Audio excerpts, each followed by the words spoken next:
Hai semuanya. Berjumpa lagi bareng Mimin Noba di sini. Mimin ucapkan terima kasih ya untuk para sobat Noba yang sudah memberikan support dan kesetiaannya sampai sejauh ini. Dan juga Mimin tidak akan bosan-bosan minum pil tingkat dewa agar terus kerja membawakan episode-episode berikutnya dari BTTH Keabadian Kaisar. Pokoknya jangan bosan-bosan untuk terus mengikuti kelanjutannya. Kalau tidak, Mimin akan membuat kalian tidak bisa tertawa atau menangis. Let's go, mari kita masuk ke dalam ilusi seni radionya.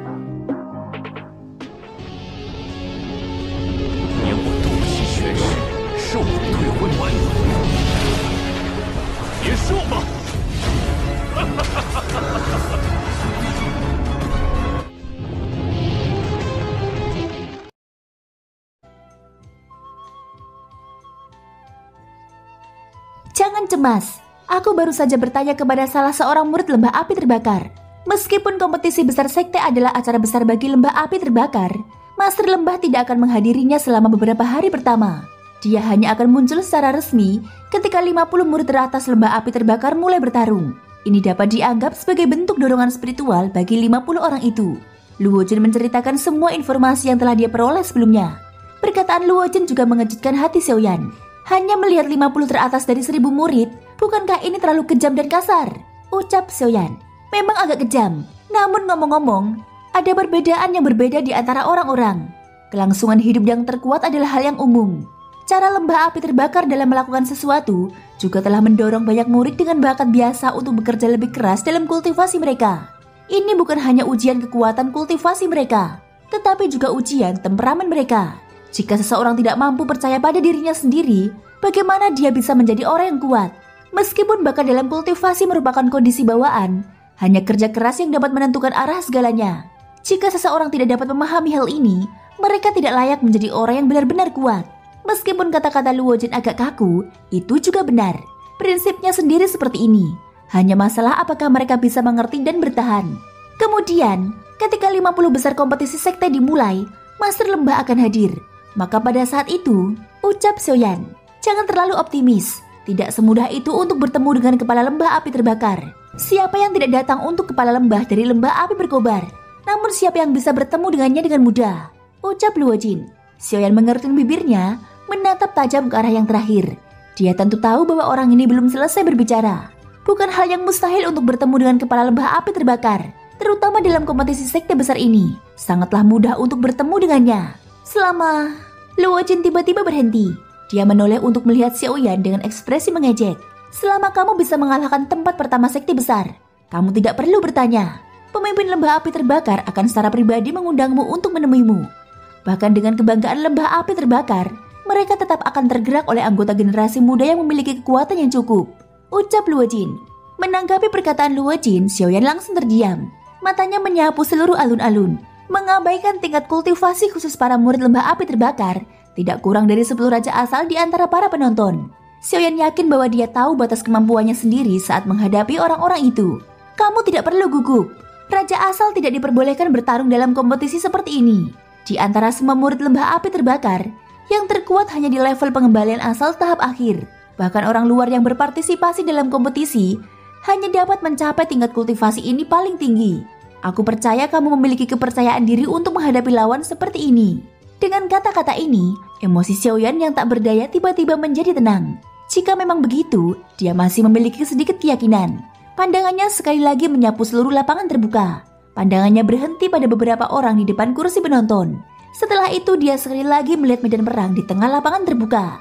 Ada lebih dari satu pertempuran yang terjadi di tengah alun-alun. Meskipun kompetisi baru saja dimulai, pertempuran di alun-alun sudah berlangsung penuh. Suara benturan keras terdengar satu demi satu. Darah di dada semua peserta telah terbakar saat ini. Semangat bertarung yang melonjak memenuhi hati mereka saat energi yang kuat mengalir turun seperti keringat. Meskipun pertempuran ini bukan benturan tingkat tinggi, namun tetap saja menyebabkan beberapa murid dan penonton lembah api terbakar merasakan emosi mereka melonjak. Tentu saja, mustahil bagi Xiaoyan untuk termasuk ke dalam orang-orang ini. Dan lebih mustahil lagi baginya untuk menggerakkan orang-orang di barisan depan. Mereka yang telah mengalami pertempuran hidup dan mati yang tak terhitung jumlahnya, jelas memahami kekejaman pertempuran sejati di hati mereka. Pertempuran di depan mereka yang tampaknya membuat orang merasa gugup, tidak diragukan lagi tidak berbeda dengan anak-anak yang bermain rumah-rumahan. Hanya dengan pandangan sekilas, Xiaoyan dapat melihat celah yang tak terhitung jumlahnya pada murid-murid lembah api terbakar yang saat ini sedang dalam pertempuran yang intens. Jika itu dia, bahkan jika itu adalah seorang ahli pada tingkat kultivasi yang sama, dia yakin bahwa dia akan dapat mengalahkan pihak lain dalam satu serangan dengan standar pertempuran seperti ini. Akan tetapi jika semua mengikut lembah api terbakar hanya berada pada level ini, lembah api terbakar tidak akan layak disebut sebagai pemimpin 3 sekte di wilayah selatan. Setelah melirik beberapa kali, Xiaoyan menyandarkan tubuhnya dan meringkuk di kursi dengan selimut lembut. Begitu matanya terbejam, dia tidur dengan nyaman. Pemandangan ini tidak menjadi masalah di mata Luo Jin dan yang lainnya. Namun hal ini menyebabkan banyak orang di sekitarnya tercengang. Bahkan jika dia tidak terlalu memikirkan pertempuran di depannya, ini adalah wilayah lembah api terbakar. Demi pihak lain, dia setidaknya harus berpura-pura sedikit lebih antusias. Jangan bilang kalau bocah ini sengaja ke sini untuk pamer. Apa dia tidak takut diusir oleh pihak lain? Hei, mungkin dia punya kekuatan. Itulah sebabnya dia tidak terlalu memikirkan pertempuran mereka. Kekuatan? Jika dia punya kemampuan, mengapa dia tidak duduk di barisan depan? Mengapa dia bersembunyi di belakang? Setelah keterkejutan itu, Xiaoyan tentu saja disambut dengan ejekan dan cemoohan. Dari cara kebanyakan orang melihatnya, berani menunjukkan sikap mengejek seperti itu di kompetisi besar lembah api terbakar sama saja dengan mencari masalah. Begitu seseorang dari lembah api terbakar melangkah maju, orang ini niscaya akan menjadi target terbaik untuk dihukum atas apa yang telah dilakukannya. Seiring berjalannya waktu, ketika hari pertama telah berlalu, hampir 1/4 dari murid yang berpartisipasi telah tereliminasi. Kecepatan ini sudah dianggap sangat cepat. Lagi pula dengan asumsi bahwa sebagian besar peserta adalah ahli dengan level yang sama, kecepatan dan efisiensi pertempuran dapat ditingkatkan dengan sangat cepat. Dari titik ini saja sudah cukup untuk membuktikan bahwa para murid yang berhasil maju memiliki tingkat kekuatan yang tertentu. Seiring berjalannya waktu, pertempuran di medan perang menjadi semakin intens. Siku dan tinju saling beradu, dan suara pertempuran terdengar sepadat tetesan air hujan. Bahkan plafon batu yang awalnya tidak terpengaruh mulai sedikit bergetar. Pada titik ini, bahkan beberapa ahli pengembalian asal tidak dapat menahan diri untuk tidak mengangguk diam-diam pada pertempuran yang intens. Fakta bahwa mereka telah memperoleh pengakuan dari ahli pengembalian asal sudah cukup membuktikan betapa kuatnya mereka. Tuan, saat ini kita sedang berada di tengah-tengah kompetisi sekte lembah api terbakar. Tindakan Anda tampaknya tidak terlalu tepat. Pada saat inilah utusan lembah api terbakar yang telah menatap Xiaoyan entah berapa lama akhirnya datang. Ia berencana membangunkan Xiaoyan yang tampaknya tidak menyadari apa yang sedang terjadi. Jika bukan karena Xuan Hua mengobrol dengan pemuda itu beberapa hari yang lalu, dan Xuan Hua tampaknya memiliki kesan yang baik tentangnya, utusan itu mungkin sudah membangunkannya sejak lama. Hanya ketika dia melihat Xiaoyan tampaknya tidak akan bangun, dia tanpa sadar melangkah maju dan berbicara. Anak nakal ini tampaknya bernama Xiaoyan. Apakah dia benar-benar berpikir dia hebat hanya karena dia berbicara beberapa patah kata dengan tetua Xuan Hua beberapa hari yang lalu? Utusan lembah api terbakar itu tidak dapat menahan diri untuk tidak mengumpat dalam hati ketika dia melihat Xiaoyan tidak menanggapi. Senyum di wajahnya pun perlahan menghilang. Dia mengulurkan tangan dan berencana membangunkan Xiaoyan. Hampir pada saat yang sama, tatapan Luo Jin, dokter peri kecil, dan yang lainnya di sekitarnya tertuju pada utusan itu. Tindakan diakan itu terhenti sejenak ketika dia merasakan tatapan tidak senang. Tak lama kemudian dia tertawa dingin dalam hatinya. Mereka hanyalah beberapa bocah transformasi asal. Mereka tidak layak mendapatkan perhatiannya.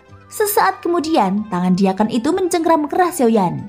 Mengganggu tidur seseorang tanpa izin bukanlah kebiasaan yang baik. Namun pada saat inilah suara tenang dan acuh tak acuh tiba-tiba keluar dari mulut Xiaoyan yang tadinya tertidur. Pada saat yang sama, tangan utusan itu dikunci dengan kuat oleh suatu kekuatan yang tidak dapat dilepaskannya. Orang ini, hati diakan tiba-tiba terguncang. Matanya langsung mengecil.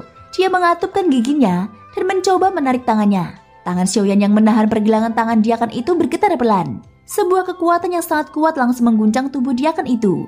Mata beberapa ahli pengembalian asal di kerumunan itu langsung menyipit saat melihat ini. Serangan biasa telah memukul mundur utusan pengembalian asal dari lembah api terbakar. Itu sudah cukup untuk membuktikan bahwa pemuda berjubah hitam yang dengan santai berdiri dari kursinya itu luar biasa. Brengsek, bocah nakal. Setelah dipermalukan oleh orang luar sekte di hadapan begitu banyak orang, diakan itu tidak bisa lagi menahan malu. Dia mengumpat pelan saat origin Ki dalam tubuhnya mengalir deras. Dengan satu gerakan kakinya, dia sudah tiba di depan Xiaoyan dan menghantamkannya ke bawah. Kelincahan tajam dalam menyerang langsung menarik perhatian sebagian besar orang yang hadir. Bahkan cukup banyak penonton yang awalnya memperhatikan pertandingan murid-murid lembah api terbakar di tengah stadion, tatapan mereka tertarik oleh aktivitas di sisi Xiaoyan. Tubuh Xiaoyan sedikit terpelintir saat telapak tangan itu menebas. Dia menggunakan postur yang sangat aneh untuk dengan mudah menghindari serangan telapak tangan. Tepat saat mata semua orang menunjukkan ekspresi terkejut, Xiaoyan membalikkan tangannya dan menghantam dada Diaken itu dengan punggung tangannya. Kekuatan dahsyat itu langsung membuat tubuh Diaken melayang. Meskipun tidak akan menyebabkan cedera serius, itu pasti akan membuatnya mempermalukan dirinya sendiri berdasarkan situasi saat ini. Kemunculan pemandangan ini tak hanya menggemparkan seluruh penonton yang hadir, bahkan beberapa Diaken dan tetua lembah api terbakar di galeri tontonan pun menoleh. Bukankah bocah nakal ini agak terlalu sombong? Kemarahan langsung muncul di wajah para utusan lainnya saat melihat kejadian ini. Tepat saat mereka hendak melangkah maju, mereka dihentikan oleh seorang pemuda yang tanpa sadar melesat keluar dari kerumunan. Huosi sudah seperti ini, apa gunanya kau naik? Terlepas dari apakah kau sepadan dengannya, kau hanya akan menjadi bahan tertawaan orang lain. Biarkan aku pergi. Ucapan pemuda itu baru saja keluar dari mulutnya ketika beberapa utusan yang ingin membantah langsung masuk ke mulut mereka. Melihat orang di depan mereka, bahkan beberapa tetua dari sekte harus memberinya sedikit muka, apalagi mereka para utusan. Mendengar perkataan pemuda itu, beberapa dari mereka akhirnya mundur dengan hati yang dipenuhi keengganan. Pemuda itu langsung melangkah maju. Tidak hanya tidak ada permusuhan di matanya, sudut mulutnya mengandung senyum mengejek saat dia menghadapi Xiaoyan secara langsung. Huosi saat ini memanjat dari tumpukan kursi batu yang hancur dengan cara yang menyedihkan. Tepat saat dia hendak menyerang lagi, sosok seorang pemuda tiba-tiba menghalangi bagian depannya dan mendorongnya ke belakang. Pemuda itu menghadap Xiaoyan, tersenyum, menangkupkan kedua tangannya dan berkata, "Teman, masalah tadi terjadi karena ketidakmampuan lembah api terbakar milikku. Aku Qinyan, aku akan meminta maaf kepadamu atas namanya," ucap pemuda itu. Qinyan? Dia Qinyan? Dikatakan bahwa ada seorang murid yang sangat berbakat di antara para murid lembah api terbakar tahun ini. Dia tidak hanya mencapai pengembalian asal tahap akhir di usia yang begitu muda, tetapi pemahaman dan penggunaan kekuatan jalan agungnya juga cukup mengesankan. Dalam kompetisi seleksi sekte, orang ini mengalahkan banyak lawan dengan level yang sama sendirian, melompat menjadi yang terkuat di antara generasi muda. Anak ini bahkan merupakan pesaing terkuat untuk tempat pertama dalam kompetisi tahun ini.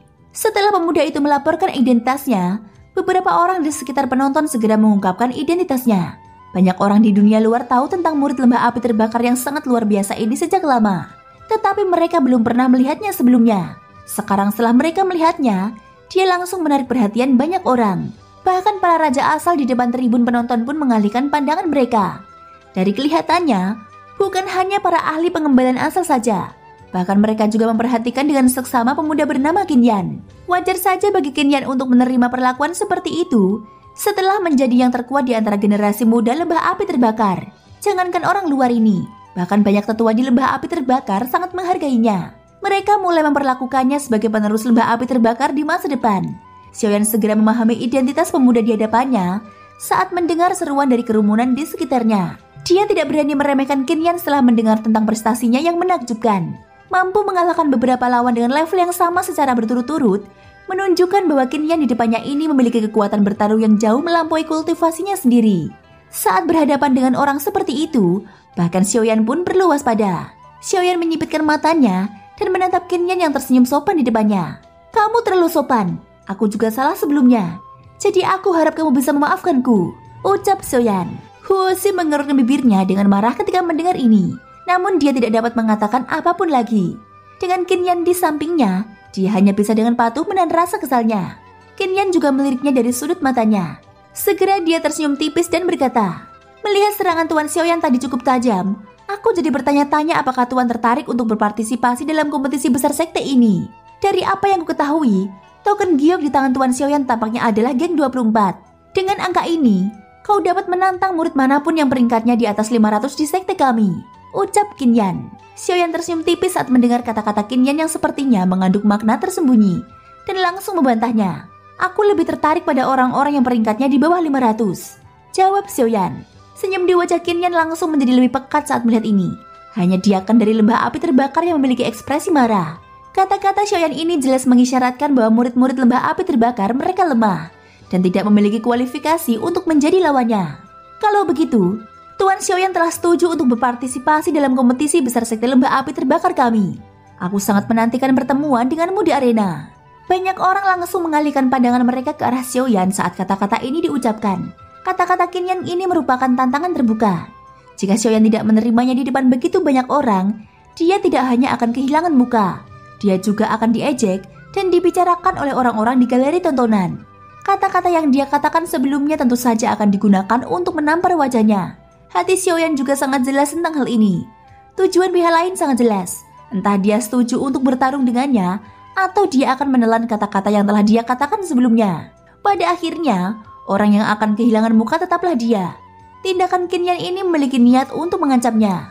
Baiklah, sampai jumpa di arena. Tanpa banyak keraguan, Xiaoyan tersenyum tipis dan setuju. Para pengamat di sekitarnya sekali lagi menatap Xiaoyan. Namun kali ini, ada rasa kasihan dan ejekan tambahan di mata mereka. Qin Yan adalah yang terkuat di antara generasi muda lembah api terbakar. Kecakapan bertarungnya luar biasa. Bahkan beberapa utusan lembah api terbakar bukanlah lawannya. Jadi bagaimana mungkin Xiaoyan, seorang ahli pengembalian asal tahap awal, menjadi lawannya? Dari kelihatannya hasilnya sangat jelas meskipun mereka berdua belum secara resmi terlibat dalam pertempuran. Tak perlu dikatakan, kemenangan Qin Yan akan ditambahkan ke dalam daftar kemenangan. Xiaoyan ini benar-benar tidak tahu batas kemampuannya. Apakah dia benar-benar berpikir dia hebat hanya karena dia punya beberapa trik? Qin Yan bahkan telah mengalahkan beberapa utusan di lembah.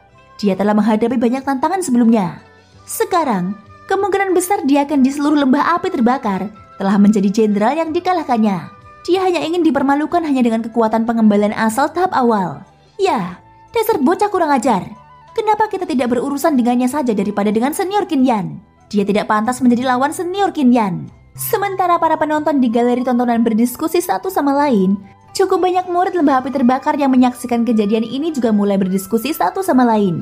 Kata-kata mereka penuh dengan penghinaan dan ejekan terhadap Xiaoyan. Bahkan ada cukup banyak orang yang melemparkan tatapan penuh permusuhan terhadap Xiaoyan. Ini juga secara tidak langsung membuktikan bahwa para murid ini memiliki rasa memiliki terhadap lembah api terbakar. Energi tak kasat mata semacam ini adalah faktor kunci yang memungkinkan sebuah faksi menjadi semakin kuat. Pada saat yang sama, Xiaoyan dan Qin Yan bertukar beberapa kata sopan satu sama lain sebelum Qin Yan berniat untuk pergi. Bagaimanapun kompetisi besar sekte saat ini sedang berlangsung. Sebagai murid yang berpartisipasi, dia tidak mungkin terus tinggal di sini. Tepat saat dia hendak berbalik dan pergi, Xiaoyan tiba-tiba berbicara dan menghentikannya. Saudara Qin Yan, bisakah kamu tinggal sebentar? Qin Yan sedikit mengernyit saat mendengar perkataan Xiaoyan. Apakah ada hal lainnya? Tuan Xiaoyan, tanya Qin Yan. Ini bukan masalah besar, namun lihatlah kursi kita. Meskipun telapak tangan diakan itu tidak melukai siapapun, kursiku dan rekanku telah hancur. Kupikir lembah api terbakar tidak akan mengizinkan tamu seperti kita untuk berdiri di sini dan menonton pertandingan, bukan? Qin Yan terkejut ketika mendengar kata-kata ini. Dia segera pulih dan mengerutkan kening saat dia melihat kursi batu di depannya yang telah hancur. Tatapannya dengan cepat menyapu seluruh stadion, hanya untuk menemukan bahwa selain baris kursi pertama di galeri tontonan, tempat-tempat lain semuanya ditempati oleh penonton dari luar. Baru kemudian dia melihat ke arah kelompok Xiaoyan lagi, menangkupkan kedua tangannya dan berkata, "Maaf. Kalau begitu, kalian semua harus duduk di barisan depan." Thank you guys sudah mendengarkan ceritaku di episode kali ini sampai akhir. Ikutin terus kelanjutan episode berikutnya ya. Tetap jaga kesehatan, semoga hari kalian menyenangkan. Sampai jumpa dan bye-bye.